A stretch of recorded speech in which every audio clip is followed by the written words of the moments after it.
Support for WBFO and What's Next comes from our members and from Health Foundation for Western and Central New York, where racial and socioeconomic health equity are prioritized. Learn more about building healthier neighborhoods at hfwcny.org.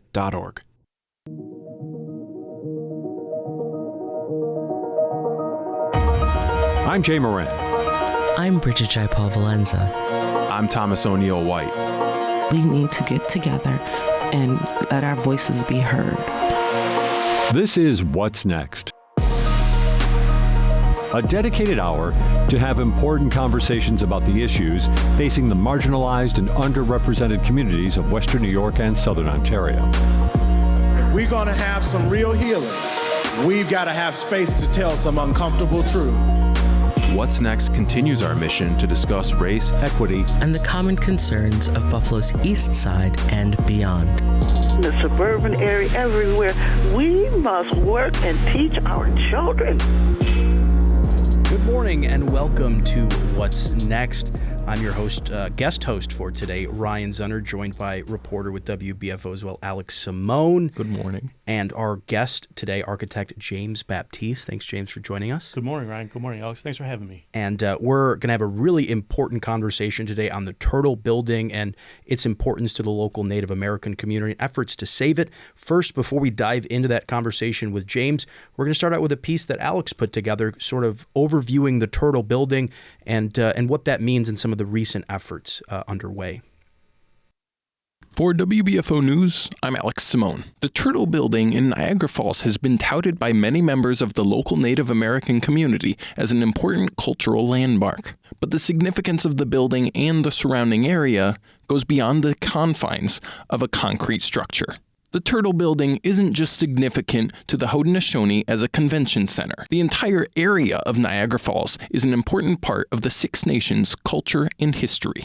Native historian Rick Hill, Six Nations Tuscarora, says the falls serve as important spiritual landmarks for nature. There's ancient stories about the power and the spirit of Niagara Falls and the thunder beings who used to live behind the falls.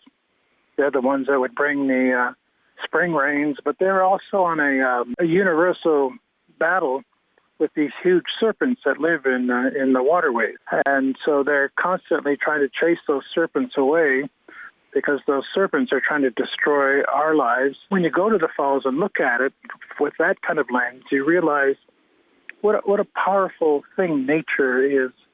Elements of the natural world are a common theme in Haudenosaunee teachings and oral history, like the turtle. The turtle, probably because it's still here from the days of the dinosaur, represents that long antiquity of life here on the earth.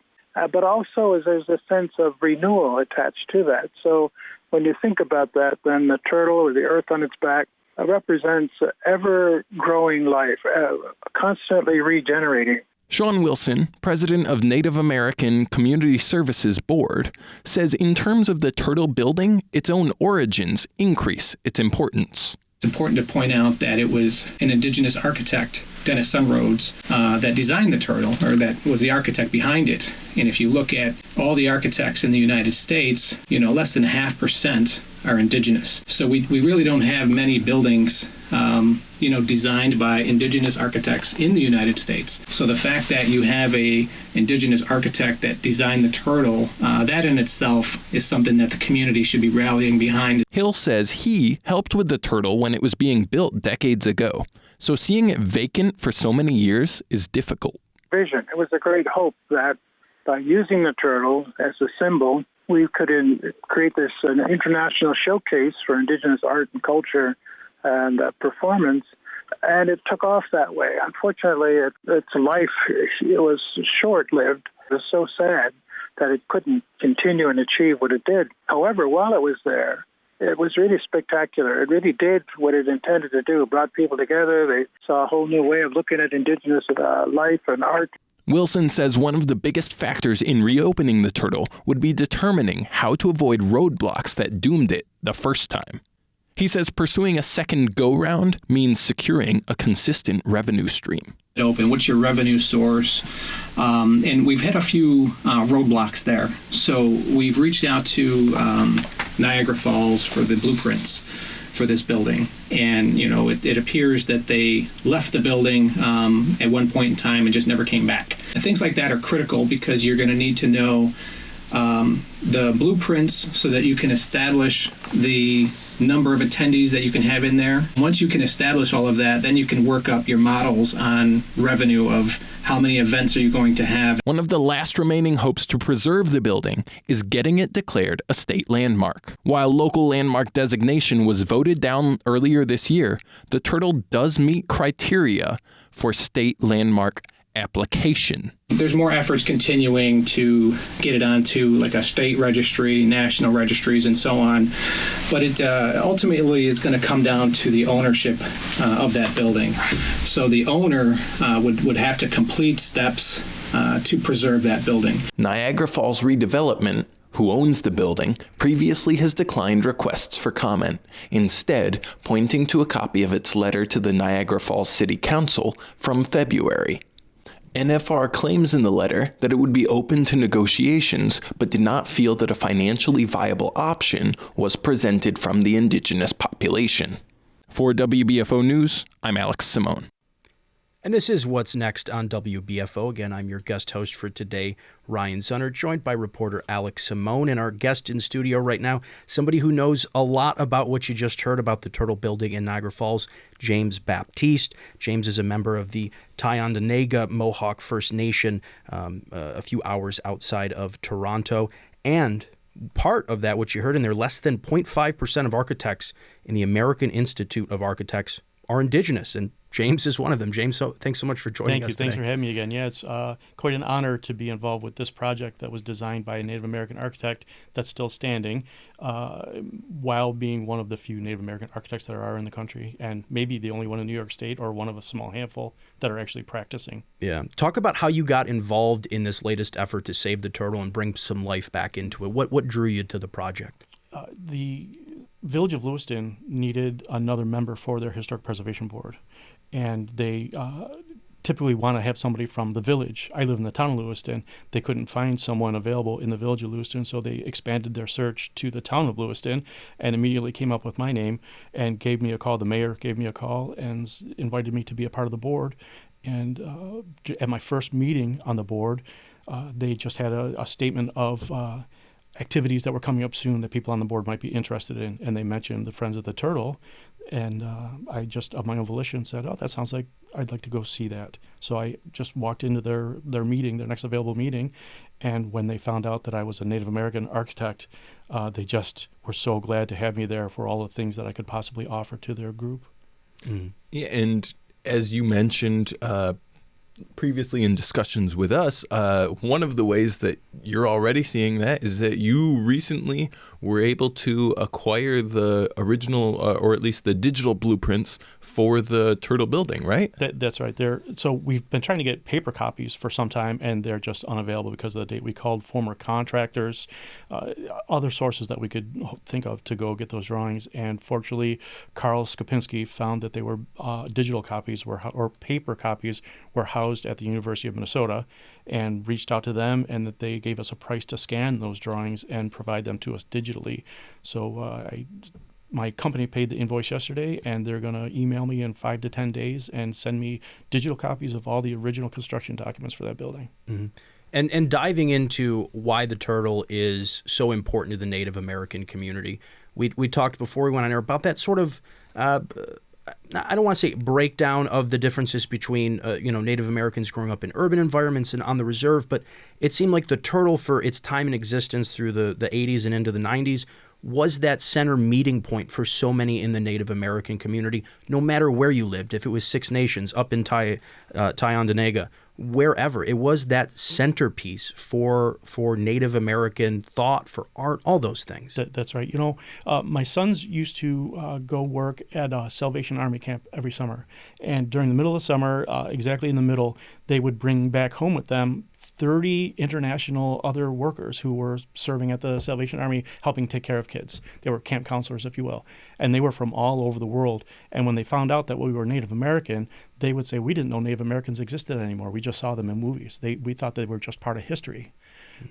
So that in itself speaks to the need for something like the turtle. We have 9 million visitors a year coming to Niagara Falls, and how many of them want or need to know that we still exist. So that could be a great place for that. Mm-hmm. And you're Turtle Clan yourself, and there's so much symbolism with the turtle building, right? Yes. For Haudenosaunee, for teachings and traditions. Was that part of the reason why you wanted to jump in on this? Is to keep those teachings, those traditions alive? Certainly, at least the values that it represents. I can't say that I have a deep-rooted cultural experience with the Native American lore because I wasn't raised in it. I'm picking it up secondhand as I go because I was raised off the reservation. Mm-hmm. But I have a deep appreciation for the environment and for raw materials and just being smart about the way that we build things. And the turtle in our culture represents the caretaker of the earth and her elements. So it just seemed appropriate that me as Turtle Clan and that building needing a leg up the way it does was just a match made in heaven, if you will. And as far as Dennis Sunroads, the architect who originally designed this, the turtle building, so you weren't aware of that, common bond between you, right? Both of you guys being native architects. Okay. You weren't aware of that when you got involved in all this? No, I really didn't know anything about the original construction of the building in terms of the design of it. I knew the history of the building and that its life was short-lived and that it's been sitting, vacant for so long. But no, I didn't have any experience with its design or its origination. Mm-hmm. And that process of you having been involved and now learning a lot about the beginnings of the buildings, the architects involved. What do you have to say about that? Do you feel like a deeper connection in a way to the building? I do so much, and I've been making several efforts to try to reach Dennis Sunroads. Unfortunately, with no success. Hopefully, he's still with us, and maybe he'll get back to me sometime soon. I've reached out to his family members through Facebook, hopefully to reach out to him, just to express my appreciation for the work that he did, and to let him know that hopefully, if it comes to pass where it's put in a situation where I'm responsible for its upkeep and renovation for the future, that I would promise him that it's in good hands. Yeah, and when you see maybe his success with, again, stuff like the turtle building and your success with your own projects and your own work over the years in architecture, what do you think that does for maybe other members of the Native community who, let's say they're in high school, right? And they're trying to think about what they want to do later on in life, and they might not know that architecture is a possibility for them, right? What do you think that does? Boy, that's such a good question. I was raised in a home with a single mom who never graduated high school. She never got past 11th grade. So college was never mentioned in our household. Going to school, kids would say, oh, you were one of the smart ones, but when I graduated, my mother's guidance was, you better go in the service. So I went in the service I went in the Air Force for a little while. So I would hope that if I get to visit more classrooms or if I get to visit more young groups, that I could tell them that this possibility is out there. Just it's unfortunate that a lot of households aren't told that college is an option. And you've made that sort of Haudenosaunee connection part of your architecture firm, right? Anawara Architecture. Talk about how some of those, and you mentioned earlier environmentalism and protecting the resources we have. How does that factor into the work you do, maybe even outside of the turtle and other projects around Western New York? I get asked often, do you try to work your culture into your designs? And if I own the project and I've done some work on my own house, I'm designing a new house, then I can work that stuff in there, and I love to do it. But when you're working on somebody else's project and they have their own program and they have their own ideas of what they want their project to look like, it's difficult to work those sorts of things in. You may be able to get a hint of it here or there, but it's always in my heart to be conscious of the way that we use materials and the approaches and the long-term viability of the buildings. So just beyond wanting to make sound buildings that repel water and that are usable, I try to work into the details, ways to minimize materials or speed its growth or just reduce the overall cost of the project from an environmental standpoint. And as far as a lot of those things go, are there any other like factors, I guess, you see as far as the Western New York, the Haudenosaunee region, that could make it, I guess, opportunity for more Native architects to, follow in your footsteps, more people to follow into the field?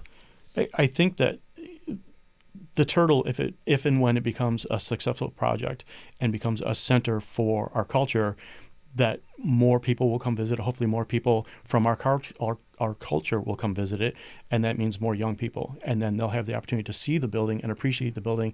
And then while I'm still there, I'll be able to tell them that the history of the building, that it started with a Native architect, that I'm a Native architect, that hope to reawaken it, and that architecture could be in their future as well.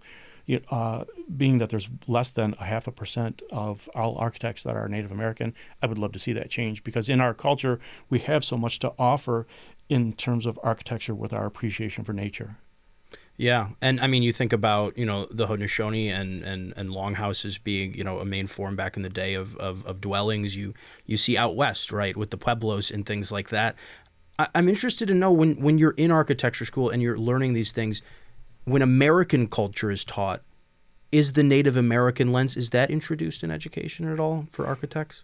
To be quite frank, I took an incongruous route to becoming an architect. I was a single dad, and I was raising 4 boys by myself.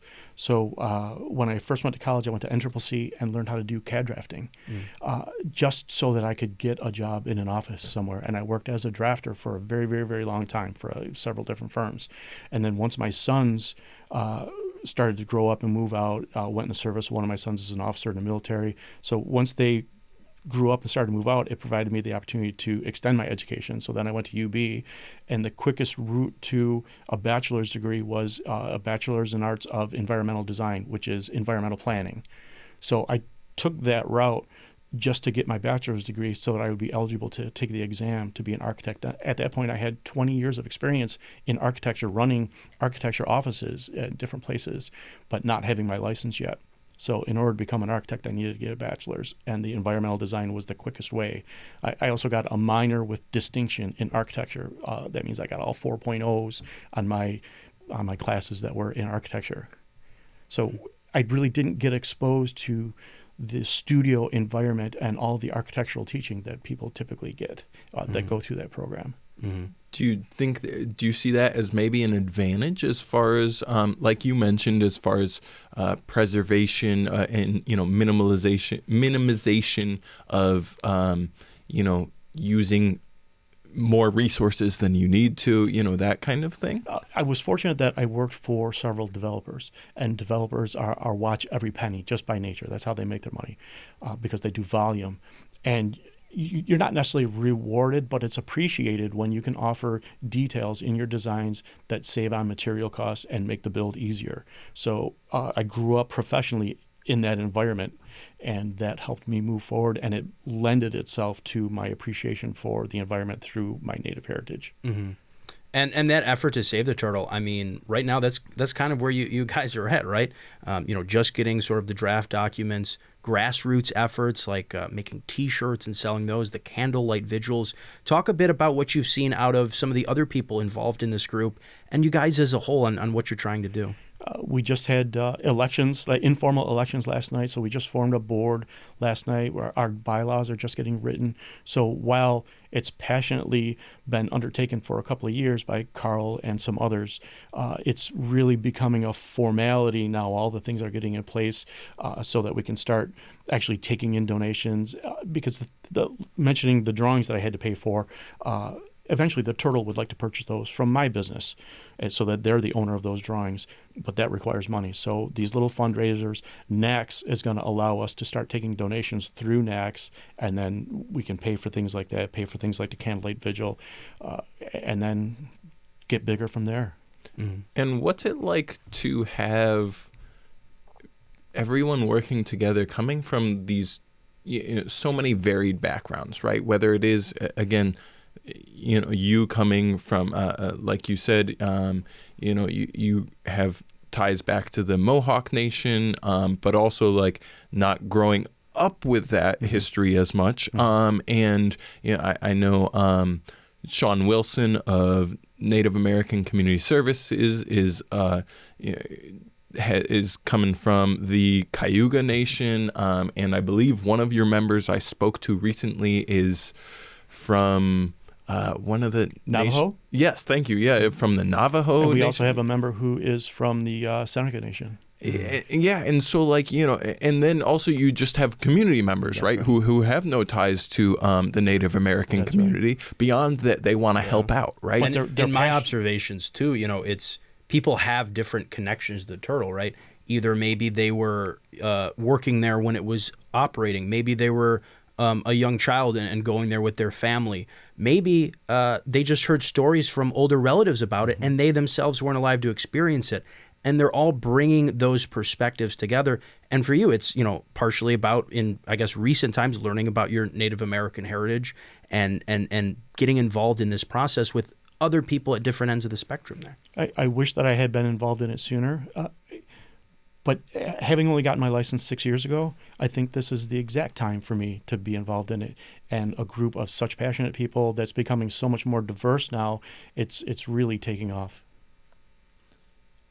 And what about what do you see as, like, I guess the next evolution then, right? What's the you've talked about, and again, Sean Wilson has talked about needing, now that you have those blueprints and even stuff like, okay, how many people can we fit into the space, and that'll change the capabilities as far as use, but also, what is maybe the next step as far as, that you see as far as like things such as financial, situations and promotion and, again, getting the word out there, because grassroots is great, but, is there a point at which you say, maybe we want to take this beyond grassroots, we want to take this to kind of a higher level of, promotion and being able to reach a wider audience, I guess? The group itself, Friends of the Turtle, is becoming diverse culturally, but there's people on the board or people in the group who, me as an architect, somebody is involved who has a lot of experience in nonprofits. Somebody is involved who has a lot of experience writing business plans. Somebody else is a bookkeeper, an accountant by profession. So it seems predestined that all these people who have all these skills in areas that are exactly what the turtle needs right now, and hopefully my involvement can lend a little credibility to it. Once I have the drawings in hand, then we can start doing things like programming and space planning and determining how many people, not only that we can fit in the building, but the types of activities that we can do in the building, the energy efficiency upgrades we can make to the building. So then we start developing the cost models of what it's going to take to not only purchase the building, once we can enter into negotiations to purchase it, but then what's it going to take to build it up to current codes, and then what can we do, what sort of classes and activities and movie nights and powwows and lectures and sleepovers and whatever we might be able to do in there to get people in the door. Yeah, and I think a lot of it too is reimagining the space as well, because it's great to bring back some of that programming that was there. But, the place closed in, I believe, the early 1990s. That's right. So many technological and advancement in the arts and interactive things that were never even thought imaginable back then that now has the possibility now. Talk about how exciting that is. It's so exciting. If the internet existed when the building closed the way that it exists now, I don't think it ever would have closed, because so many people didn't know about that building or weren't even aware, like I said earlier, that Native Americans even existed still.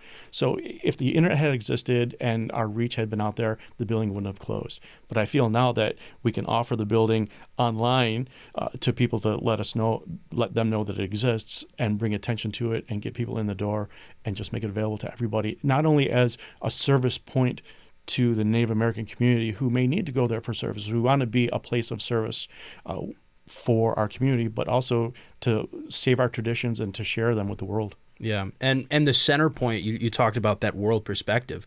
Niagara Falls is one of the natural wonders of the world. You have people from so many countries going there, and they might not, like you said, know that Native Americans, that we still exist. So I think the center point here, too, is just the location in general just it works from your guys' perspective. That's right. I've heard the number 9 million people visit the falls every year, and if 1% of those people stumbled by the turtle with no advertising whatsoever and walked through the door, could we almost be economically feasible at that number? Now imagine with proper marketing and interactions with other organizations, with the Seneca Niagara Casino, possibly sending people our way, or partnerships between those two organizations where we send people back and forth. We tried to tie our candle vigil the other night with the fashion show that they had going on. It was the same night. We scheduled our event just slightly before their event, hoping that people would stop by our vigil on the way to their fashion show. It's a great conversation here with James Baptiste, part of the Friends of the Turtle effort out in Niagara Falls, and Alex Simone of WBFO. I'm Ryan Zunner. We'll be right back with more What's Next after this on your NPR station. We at Buffalo Toronto Public Media take pride in bringing you your favorite national programs like Fresh Air, All Things Considered, and Morning Edition. But what makes WBFO so special are its local programs, learning together about how government works in bite-sized pieces on Compact Civics with host Corey McCants. Here's a quick guide on polling locations. A polling place is where you cast your ballot during elections. In America, the term polling place refers to the building, while polling station refers to the specific room or area where voting happens. And diving into pop culture and local happenings on Group Chat with host Bentley and a revolving panel of friends in the know. I really miss having to actually wait to tune in for a show and be there at the certain time. Like having to run home and turn on the TV at a certain time to watch your show. Yes. More national unity then too. Yes. We were all tuned in. Everybody is watching at the same time, and you can call and Ever say, since "Did you see what streaming, happened?" it's just gone downhill. This is public media. Where do you go when you want news you can trust? WBFO, of course. And when you just want to catch up on the day's news, you can go to the WBFO Brief podcast. Listen to the WBFO Brief every weekday wherever you get your podcasts. Don't forget to like and subscribe so you can always stay up to date with the news you need.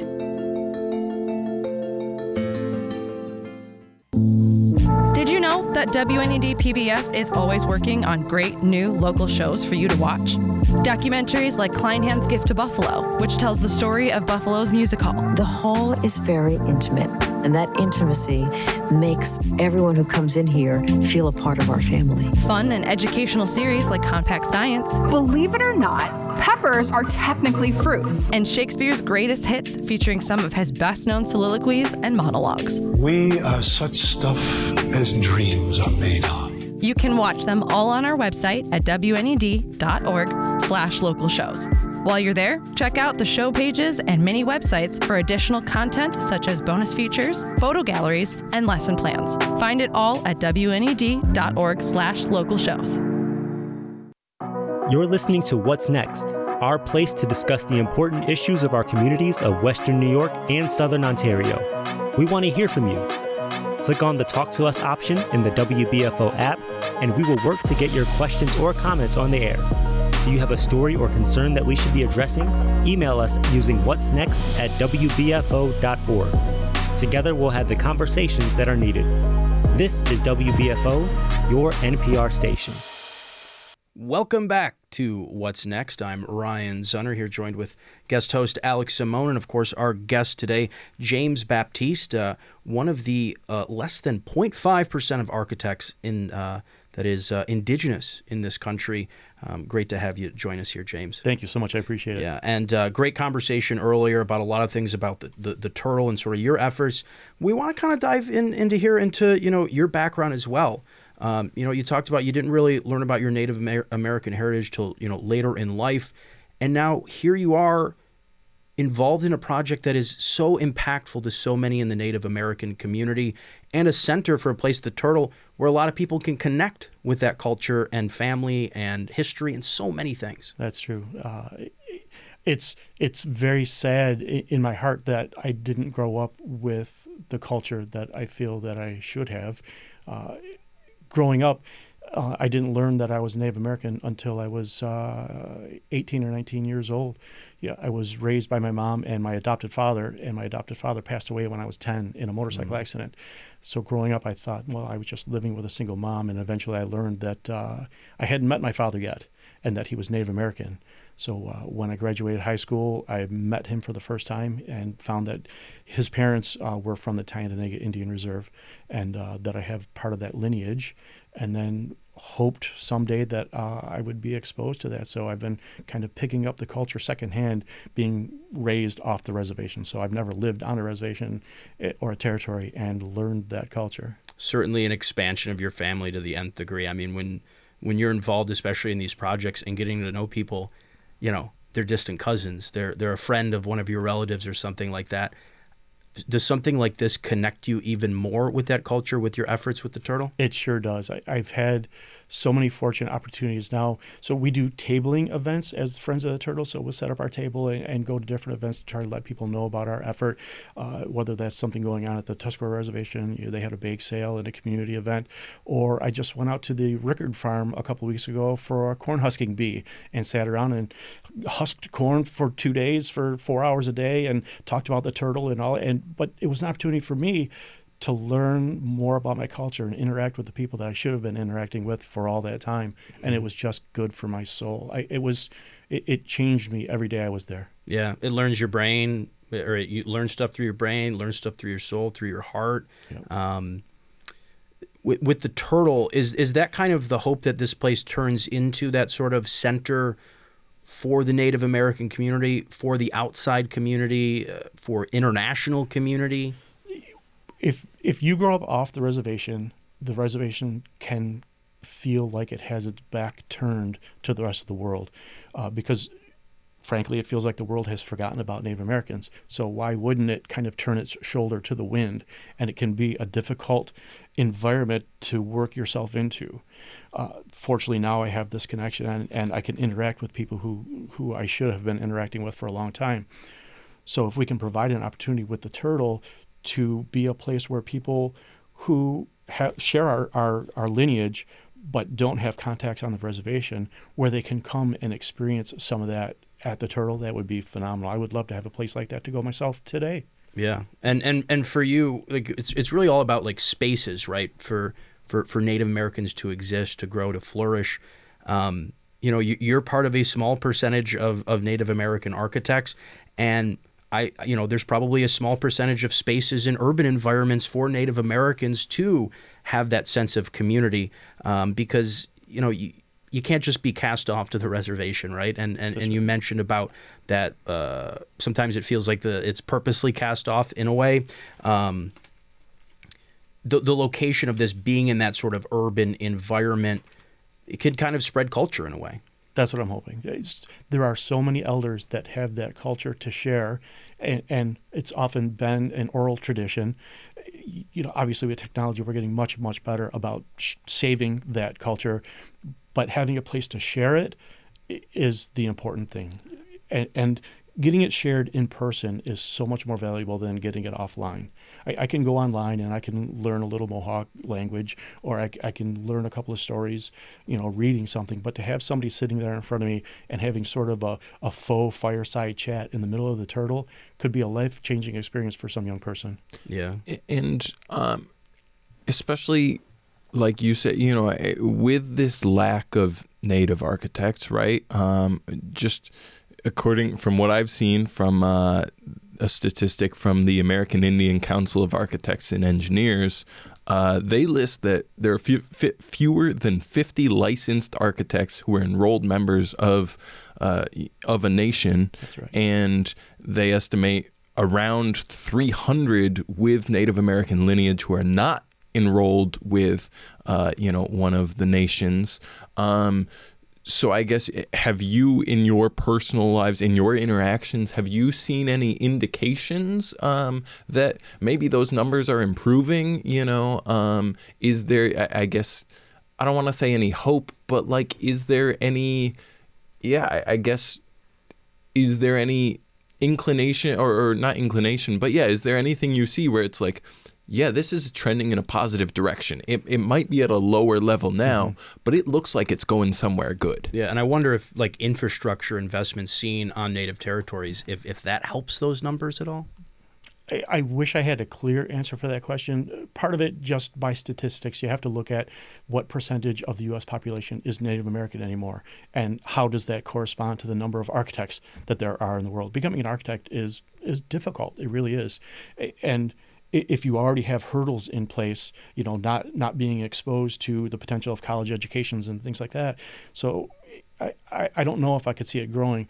But it's on people like me especially, but other architects, to go to schools and go to local events and expose young people, and hopefully on my part, young natives, to architecture and the potential of that profession. And even if they don't become an architect, if they become a drafter or a designer or something like that, maybe they'll pass it to somebody else. Right. I mean, you see so many infrastructure issues on native reserves. The biggest things talked about, obviously, water infrastructure, but like aging housing. You have, you take a drive through, some native territories, and the housing, unfortunately, looks like a third world country. How important is it that Native Americans, get that education, that perspective to help improve their own communities? I would like to say that I get approached regularly to be involved in projects that are happening on reservations, but I don't. I've never been contacted by a reservation to help with any project that's going on there. Part of it is that reservations don't need building permits, and reservations can't get mortgages. So they have their own firms and their own organizations that do that in-house and take care of their own projects. I would love to hear from them someday, but at this point, no. Do you think some of that's maybe just about changing the nature, changing the way those interactions take place? Maybe like, again, like you said, well, if you, the way you're in it is kind of you being a part of this system where everything is sort of done by permit and that kind of, and they operate in a way where they're, like you said, they're outside of that and they don't need that, then it's like, well, you have to sort of build a new, I guess, a new mode of communication. The best I can do is lean into my culture and making sure that the name of my business, Anawara, which is the Mohawk word for turtle, and a turtle and the buffalo skyline being part of my logo and on my business cards, just putting it out there every chance I get that, listen, I'm one of the very few Native American architects, and in my heart, the Native American traditions of environmentalism are what I base my profession on. So you'll know what you're getting if you approach me. Yeah, and also you mentioned about you have quite a bit of work locally that might be recognizable. Yes, some projects, absolutely. Yeah, I was fortunate last year to win the Buffalo Business First Golden Brick Award, which is the top project in the area for the Riverworks Ferris wheel installation. And people would often ask, what does an architect have to do with a Ferris wheel? And I was just in the right place at the right time. They needed their, they also own Pearl Street Grill and needed their elevator replaced. So a friend of a friend recommended me to help them replace their elevator, and they were very happy with the work that I did. And they said, we also own Riverworks, and we're thinking about putting up a Ferris wheel. You want to help us? And of course, I jumped at that. I didn't know what I didn't know. I just wanted the opportunity to work on a project like that. So I met with Earl Ketry, and we walked around the site, and they had some ideas about where they wanted to put a Ferris wheel. And then they pointed atop what they call the old Stonehenge, which was the foundations from old grain silos that had previously fallen. And it was just this wreckage of concrete. And Earl pointed, what about up there? I think jokingly, half-heartedly, and I said we could do that. If we cleaned off the top of that and poured a new foundation 15 feet up in the air on top of these foundations, we could create some custom stairs that go up there, and we could make this a real attraction. And the people agreed and won that award. And it's kind of a adaptive reuse project in the sense that I have a lot of experience doing adaptive reuse, turning old Catholic schools into apartment buildings, the old mattress factory, turning that into apartments, and now turning the foundations from old grain silos into the base of a Ferris wheel. It's just fantastic. And is that how you see the turtle going as more of an adaptive reuse project? Because the building isn't, that old. But certainly, you bring a new perspective, being an architect, into this process. It was built in a time where the standards are not such today with regards to insulation, energy efficiency. It probably has lead, it probably has asbestos, so there's going to be a lot of remediation. And then every effort that we can take to utilize new techniques, geothermal heating, solar energy, to bring the building up using the standards that are important in my heart of environmentalism to that building. That building should represent every effort that is taken to make it a green building. Mm-hmm. And I think that goes along with just environmentalism and the turtle symbolism, right? As the protector of the earth in general, you want this space to be reflective of those principles that Haudenosaunee people have been living by for years. This is an opportunity to walk the walk. If people walked around the building and said, oh, the turtle is the protector of the earth and her elements, but then you walked around and it didn't represent those values, then it's just a facade, and that doesn't do anybody any good. The building doesn't mean as much if it doesn't walk that walk, and I think the things that are important to me, then I've failed as well. At the same time, does that at all reach the point of becoming almost a little bit of a concern, just from the fact that every new change you guys have to make, or that has to be made, not necessarily you guys, but every new change that has to be made to the building, to the space, to that land is dollars, right? Is more money that has to be paid, and that might be another roadblock in whether it's interactions with the current owners or just discussions with contractors and that kind of thing, right? So is there kind of maybe a push and pull with that? There is, and that's the case with every project. Every project, you as an architect, you want it to be as accessible, as equitable, as energy efficient. You want to make the best building that you possibly can, and you hope to work with developers that share all those values, and most do start out that way, but then it really comes down to dollars and cents. So what things are we willing to cut until the building becomes affordable? And I try to find as many ways as I can to adjust things so that the building does not go in the wrong direction. And that will be the same with this. The difference with the turtle is that hopefully we'll be able to obtain state or federal dollars and incentives for going green. I know that we're going to face some headwinds in the next coming couple of years with green infrastructure, but hopefully we can get the ball rolling before those things go into place.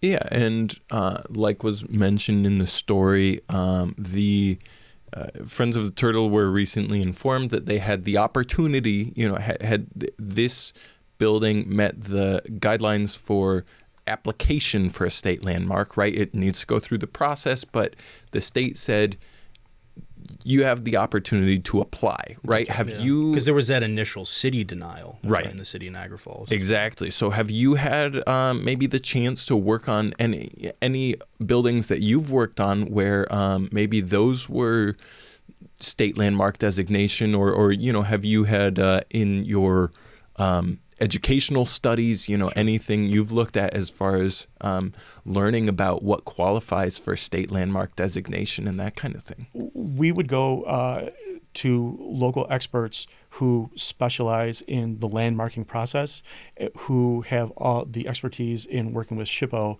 and the red tape that's required to maintain compliance with SHPO regulations.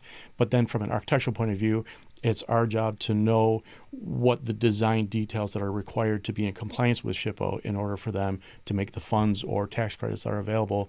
But yeah, I've worked on several tens of thousands of dollars or tens of millions of dollars worth of projects, turning old Catholic schools into apartment buildings. The Scale House in Tonawanda, the old mattress factory, like I mentioned, all of those were SHPO projects that were buildings that you wouldn't think would be appropriate for mixed use multifamily, and now they're great. They're fully leased out and very nice places to live. All right, we'll continue our conversation here on What's Next with James Baptiste after this short break.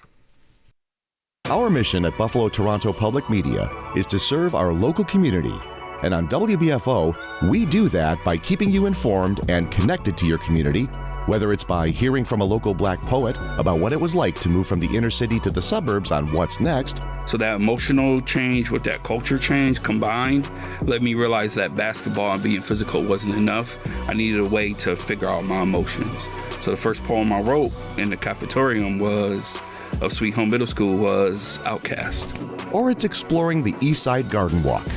It's wonderful that we're seeing engagement in beautification and sharing gardens, because we believe that we can build more vibrant communities by sharing our gardens, by sharing our stories, and by building real connections between people. We came through as neighbors and cleaned this space out and began plot by plot putting plants in. This is Public Media. Hey parents and caregivers, want to help your child stay on track at school? Then check out Reading Rainbow Stories. Visit readingrainbow.org or the Reading Rainbow YouTube channel today.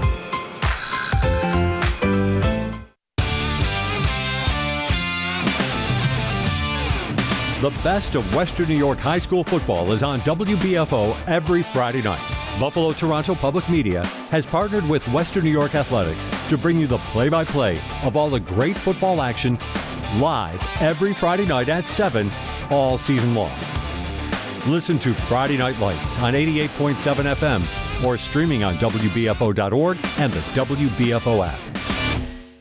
Did you know that Buffalo Toronto Public Media produces shows that earn New York Emmy nominations and awards, Webby Awards, Telly Awards, GLAAD nominations, and New York State Broadcaster Association Awards? Check out our award-winning productions like Compact Science, Compact History, Let's Go, Brave Spaces, Kleinhand's Gift to Buffalo, and much more on the Buffalo Toronto Public Media YouTube channel, or visit WNED.org. This is Public Media. You're listening to What's Next, our place to discuss the important issues of our communities of Western New York and Southern Ontario. We want to hear from you. Click on the Talk to Us option in the WBFO app, and we will work to get your questions or comments on the air. Do you have a story or concern that we should be addressing? Email us using whatsnext@wbfo.org. Together, we'll have the conversations that are needed. This is WBFO, your NPR station. We're back with more What's Next here on WBFO. I'm Ryan Zunner, guest host today, along with guest host Alex Simone. And we're, again, still joined by James Baptiste, architect who's part of an effort out in Niagara Falls to save the Turtle Building.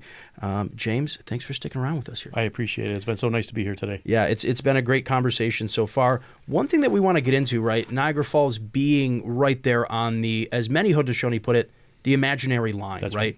Because Haudenosaunee territory, historically extends out throughout New York, through Quebec, through Ontario, through parts of Pennsylvania. Talk about maybe some of the roadblocks there, but also how having a place like this right in Niagara Falls, right on that imaginary line, is powerful and impactful to the Native community in the entire, really Northeast. It sure is. Being on this side of the border is a blessing and sometimes a curse, in that it was very difficult to even become a minority business enterprise in New York State because my tribe is from Canada. So I applied for MBE status in New York State and was declined. And I learned that tribes need to be recognized by the federal government and by the state government in order to receive a minority business status. So when I was declined for status, I had to hire a local Native attorney. His name was Lee Red Eye, and he was very knowledgeable in these things, and he filed an appeal on my behalf. And after about a year and a half of waiting and legal fees, he was able to finally convince them that my small business should be registered as a minority business in New York State. Right. And there's historic treaties with that. Talk about the Jade Treaty that the United States Congress ratified, talking about those equal rights for natives, especially the Haudenosaunee, having, on both sides of that imaginary line that we talk about. That's right. Just seems like there's no maybe thought put into that. Sometimes it's bureaucratic. From my research, I learned that there's several hundred tribes that have applied for recognition with state or federal governments that they just can't get through them all. Yeah. Well, because Tyondenega, they're fully recognized by the Canadian government up there. And, that's right. Obviously a Mohawk Nation, which we have Mohawk territories here in New York State.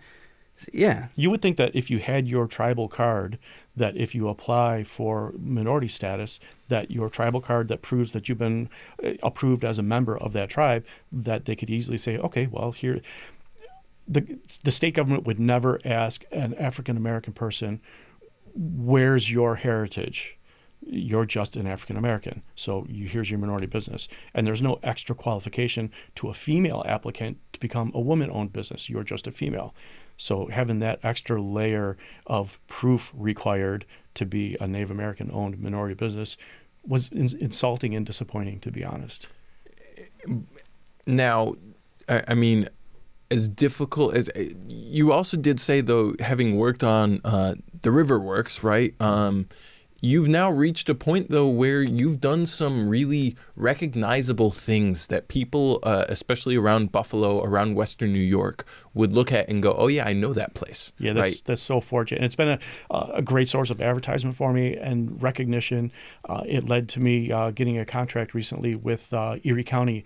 They gave out grants using COVID money to several hundred small businesses in Erie County. I think they gave away, let's say 400 of them or so. And they awarded my business 156 small businesses who I would provide architectural services to. So if they got a $20,000, $30,000, $40,000 grant for improvements to the front of their business, they would be directed to me, and the county paid me a flat rate to take care of each of those businesses and help them make the upgrades that they wanted to with those grant dollars that they got. I don't know if I would have gotten that contract if it wasn't for the work that I did at Riverworks. Yeah, it's a small business essentially helping in a way a small business, quote unquote. You yourself, I mean, you are much of the company, right? You are the leader, you're the drafter, you're all of that, right? I'm building a small house next door to where I live now, and there's a dedicated office space in the new house that my wife and I are building. But the house I live in now, that I've been in for 17 years, my office is my living room. My plotter is in the dining room. I answer my phone. I answer all my emails. I ask people not to text me too much because that's kind of intrusive.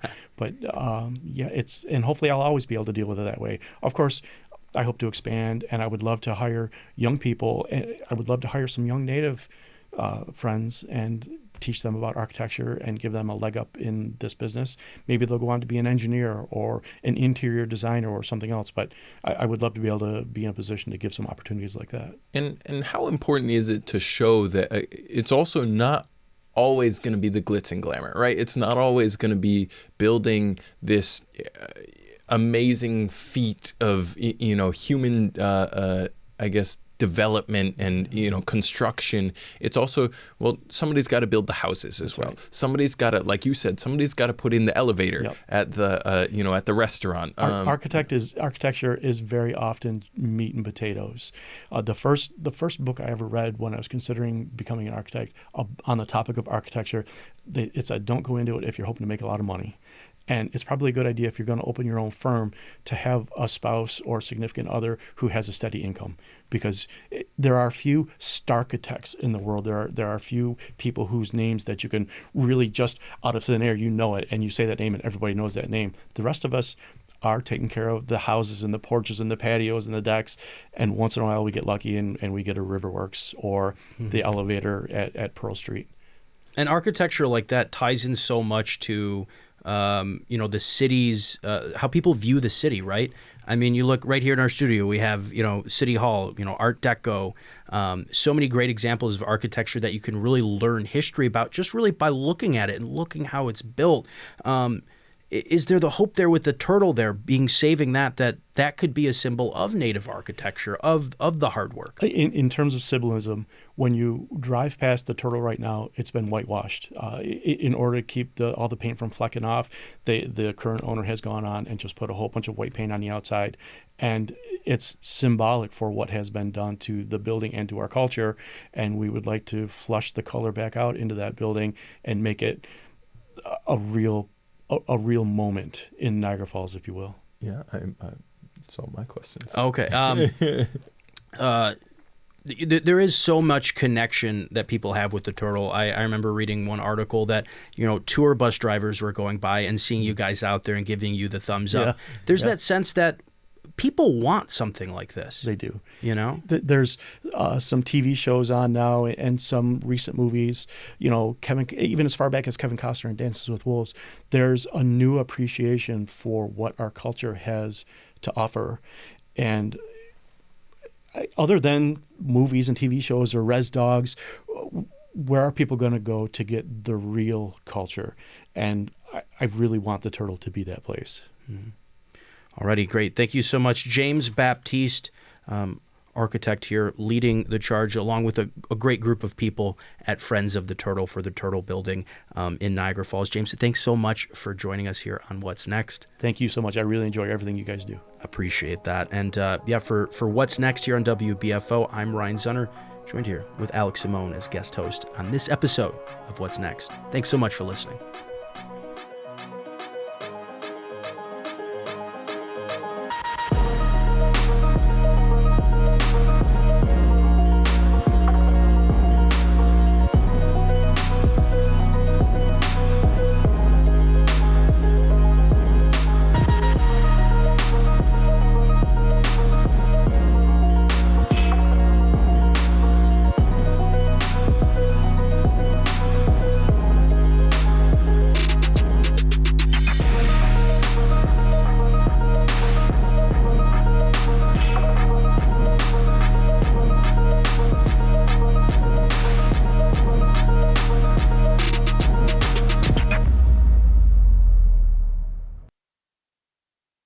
Support for WBFO and What's Next comes from our members and from Health Foundation for Western and Central New York, where racial and socioeconomic health equity are prioritized. Learn more about building healthier neighborhoods at hfwcny.org.